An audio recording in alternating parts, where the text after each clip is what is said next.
How's it going, everyone? So as you can tell by the title, we got some custom tactics to go over today. Now these are probably the best sort of custom tactics I've found to use at the minute, which suit my play style.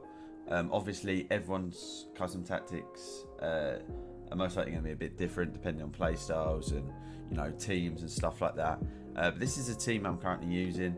We're saving up for CR7 and Renato Sanchez. So we'll probably replace Kante, who's actually pack pulled, with Renato, and obviously Dembele with Ronaldo. But anyway, yeah, let's get into the custom tactics. So the first one I sort of use, which I've been finding very effective, is actually a 4-4-1-1. Now, this may be a bit surprising, but also at the start of last year, this was probably my favourite formation to use. I just feel like it's like a obviously it's like a 4-4-2, but it's also like a 4-2-3-1 at the same time. The midfielders are a bit more pushed up, and the wide players are a bit more deeper and wider, and obviously, but you still have that central sort of attacking mid role for me, which is Neymar. So obviously we have the width set as 4. 4 or 5, I don't really think it matters too much. Fullback's positioning on this game just seems fucking awful. It's all preference balanced, because I don't really like doing too much with my custom tactics in terms of, and I like to keep them pretty balanced, especially just to start games and stuff like that. Press on heavy touch is decent. Obviously, if you know from previous years, such as FIFA 20, I used to play 4-4-2, press on heavy touch, like 7-8 depth. But I feel like there's too many spaces between your midfield and defence if you play that. And with how good through balls are, if you do one through ball, that can just cut your whole team open. But I don't like to give my opponent too much space, otherwise he seems like he just keeps the ball too much, which is how it seems when you have about 4 depth. So I bump it up to 6 just so I can still run at players, and get in their faces. And then when it gets to the attack, again, balance, don't really like to change too much. We up the width by 1 just to try and get a bit of space out wide, and because the wings are still very good this year, so you can sort of abuse them a little bit.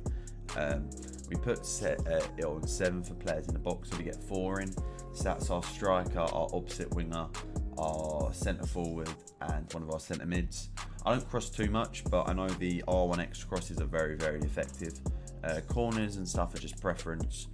When it comes down to custom tactics, we have stay back on both fullbacks, stay back, cover centre, and conservative interceptions on both centre mids. Now, I just feel like by doing conservative interceptions, even as it says, it only tries to intercept the ball when a player can clearly win it, and yeah, I just find it very effective. I find that they don't really drift out of position too much defensively by doing that.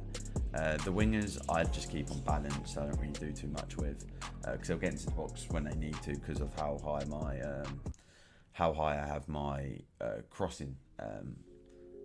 What's it called? Or players in the box, even how high I have my players in the box. They'll get into the box anyway. Neymar I have set to that false 9 and conservative interceptions again. The false 9 just basically means he'll just be playing in behind Mbappe, so he drops in between the pockets, picks the ball up, and he can then distribute the ball either wide or up top. Very effective in my opinion. It was effective last year as well. At the start, a lot of people were playing like a 4-4-2 with a false 9 on the striker, or even like a 4-2-3, no, not 4-2-3-1, or this, like a 4-4-1-1 with a false 9. Now the next one I want to show you sort of another sort of balanced one I have with the 4-2-3-1. I've been using this as well quite a bit. I personally prefer the 4-4-1-1, but I find like the 4-2-3-1 is a bit better defensively. So what we have is 5 width, 6 depth, nothing too really different to the 4-4-1-1. The only real difference here is the width we don't up, and the players in the box we bump down to 2. So that's just the striker and Cam pretty much, or striker, left mid, etc. Not too many. Corners again, preference. I just want to have it so that Van Dijk's at the near post. Now when it comes to the custom tactics, I have stay back on both fullbacks, obviously. Stay back, cover centre, conservative interceptions on the DMs, nothing different. On the here, I have my central cam default everything, but I have my 2 wide ones on getting to the box just to make sure they're getting up the pitch and getting involved. and then a striker again default. I don't really change too much. I guess if you have a striker with worse work rates, keep it on stay forward, but apart from that, you can manually trigger runs, you can manually control runs and stuff this year, so I don't really feel like you need to do too much of that. Now when it comes to my like ultra defensive one where I want to see out the game, I put drop back, 5 width, 3 depth. Just want to be able to get as many people behind the ball as possible, just to try and see out the win. I find that pretty effective. Long ball, basically just so I want my wide players to make, or my wide players or my striker to just make a run, and I can just hoof it up there, because like I said earlier in the video, with how good through balls are this year, this would be this is an effective way to just get players in behind them and, you know, play the quick through ball. Especially if I'm using this, I expect my opponent to be using team press or something like that, so it just makes it so I can break the lines a lot easier essentially. 2-2 for the corners and stuff. Yeah, I don't want too many in the box at this point. I could always put it down to 1 and stuff like that. But when it comes to the instructions, what I have is I have stay back on both fullbacks, obviously. Stay back cover centre on my 2 DMs. Normal interceptions, you'll see why, because I have all 3 of my attacking mids on comeback. So they don't need, I want them to be a bit more aggressive when reading interceptions and stuff like that. Because I have more behind the ball, so I have more room for error essentially, but at the same time I don't, because I want to see out the game, if that sort of makes any sense. And then honestly here sometimes I change that to come back, but you can manually put striker drop back, can't you, on your D-pad. But this is like my ultra attack, and this is my sort of go for it one. Don't know why that's so low. I usually up it in game. I think I use press on heavy touch, 5 width, 7 depth. Sometimes in game, like I said, I'll change this constant pressure and activate team press, because team press is very very good this year.